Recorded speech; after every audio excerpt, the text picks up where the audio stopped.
Hey y'all, welcome to Homestead Budgets. My name is Heather and today we're going to be doing a cash unstuffing for the second week of March. If this is your first time here, I just wanted to say welcome.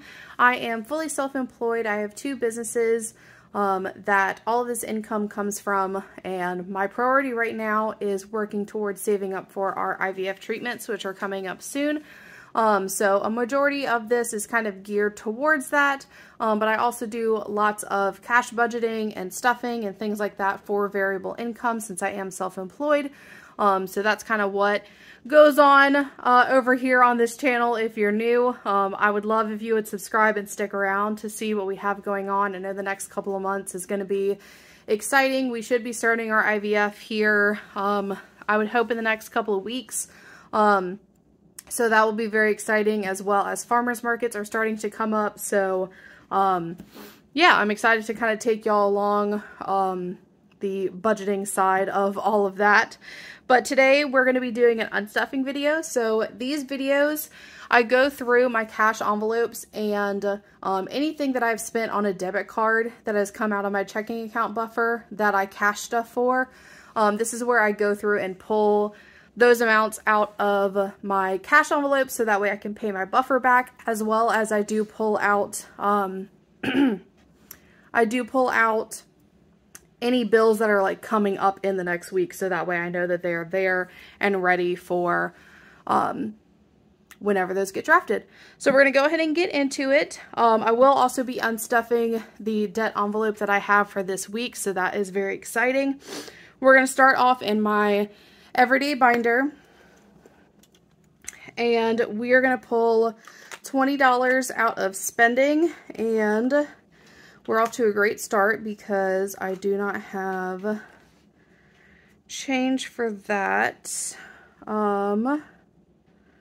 So let's go a different route. Let's do the debt unstuffing first, because I do know that I have some lower denominations in here. So we're going to unstuff this $1,000 so that way I can go ahead and get it into the bank and get it applied to the card that I'm currently working on.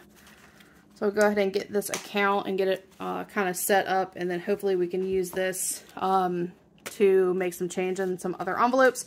So we've got 1, 2, 3, 4, 5, 6, 7, 8, 900, 950, 970, 990, whoops, 995, 6, 7, 8, 9, and that's 1,000. Okay, so let's move back over here and spending. So we need 20.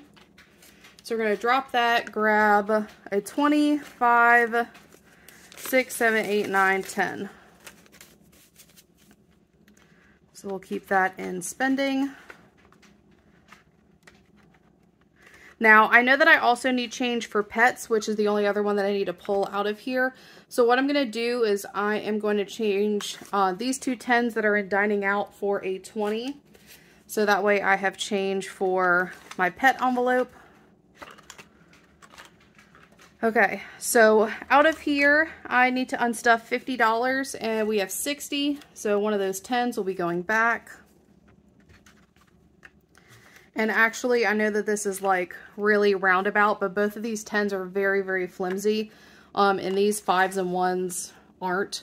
So I'm going to trade this back in for that 10, because most of the time I am just spending the cash out of here. So 5, 6, 7, 8, 9, and 10. And we'll trade that in for this.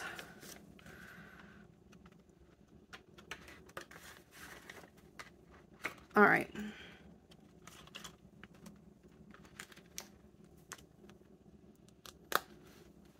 Okay.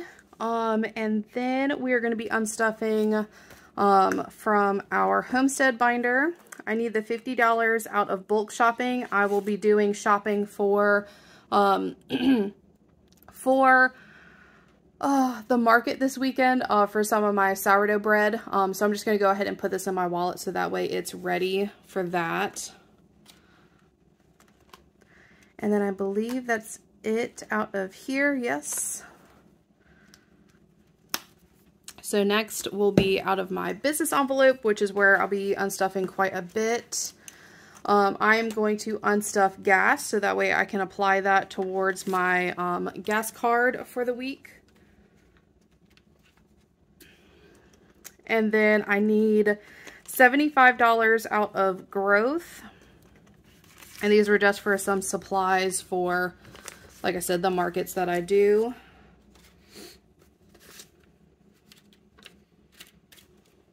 Everything seems strange over here. Oh, that's why.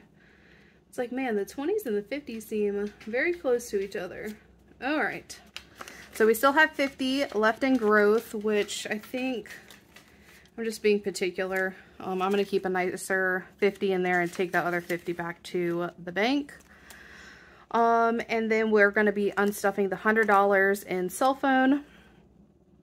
So that way that can go ahead and sit in my bank. I have Mint Mobile. So with Mint Mobile, the prices are lower each month than like your kind of bigger chain cell phone companies. But the only thing with that is that you don't go month to month and just pay your monthly bill. You either get a 3-month, a 6-month, or a yearly plan. So what I'm doing is I'm basically saving up as much as I can. I believe that it's due at the end of next month. And I believe what I have in my high yield savings account is enough to buy me a 6-month plan. Because obviously the longer, like the more months that you can buy at one time, the cheaper per month they are, if that makes sense. So I just like to go ahead and take this money out in hundreds and put it into my high yield savings account. So we've got 50, 70, 80, 95, 100.